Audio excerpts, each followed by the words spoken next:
मेरे लाल good morning बहुत बहुत आपको। आइए वो कंसेप्ट समझते हैं जो हम कल देख रहे थे। मैं दोनों डायग्राम आपके सामने स्क्रीन पर बना रहा हूँ। इस डायग्राम को देखिए मेरे प्यारे बच्चों।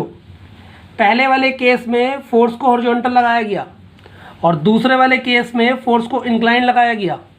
दोनों ही कंडीशन में बॉक्स ए से बी मूव कर रहा है, बॉक्स ए से बी मूव कर रहा है। डिस्प्लेसमेंट दोनों ही कंडीशन में एस है। हमें पता है मेरे प्यारे बच्चों, वर्क का फार्मूला होता है force into displacement is in the direction of force. ये हम भूल जाते हैं अक्सर। क्या भूल जाते हैं? हमें ये पता होता है वर्क बराबर फोर्स इनटू डिस्प्लेसमेंट, लेकिन ये लगाना भूल जाते हैं is in the direction of force, यानी दोनों एक ही डायरेक्शन में होंगे तब वर्क मिलेगा। बहुत ध्यान से समझिएगा मेरे बच्चों। ये एंगल सपोज दैट थीटा है। सबसे पहला केस, जब फोर्स हॉरिजॉन्टल डायरेक्शन में आगे की तरफ जा रहा है, ए से सी डायरेक्शन में, ए से सी आपको दिख रहा होगा, फोर्स का एरो दिख रहा होगा। तो मेरे प्यारे बच्चों, अगर मैं इसके अकॉर्डिंग देख के चलता हूं तो मेरा फोर्स ये है जो आगे की तरफ जा रहा है, आगे की तरफ। तो इस डायरेक्शन में डिस्प्लेसमेंट एस नहीं है, बल्कि इस डायरेक्शन में डिस्प्लेसमेंट का कोई कंपोनेंट काम कर रहा होगा। मैंने बी से सी को डायरेक्टली ऐसे मिलाया परपेंडिकुलर।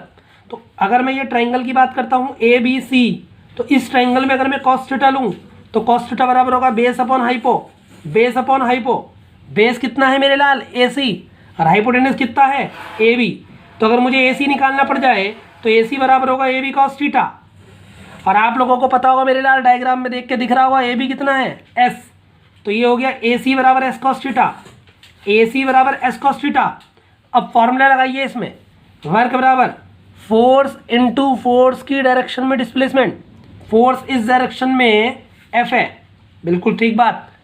इसी डायरेक्शन में डिस्प्लेसमेंट एस नहीं है, फिर कह रहा हूँ एस नहीं है, बल्कि एस का एक कंपोनेंट है, और एस का कंपोनेंट एस कॉस थीटा काम कर रहा है ए सी डायरेक्शन में। तो आप लोगों को अचानक से ये कॉस जैसा एक फैक्टर आपके सामने फॉर्मूले में नया रूप से पैदा हो गया। फॉर्मूला था फोर्स इनटू डिस्प्लेसमेंट, डब्ल्यू बराबर एफ एस। लेकिन अगर कोई फोर्स एस से थीटा डिग्री पर काम कर रहा हो तब आपको एक फैक्टर दिखाई देता है कॉस थीटा। मैं समझता हूँ आपको ये केस समझ में आया। इस वाले केस में आते हैं। ये एफ है जो कि थीटा एंगल पर काम कर रहा है हॉरिजॉन्टल से, थीटा एंगल पर, कोई दिक्कत नहीं। एफ इस डायरेक्शन में काम कर रहा है और डिस्प्लेसमेंट एस है। इसका हम अगली वीडियो में देखते हैं। धन्यवाद।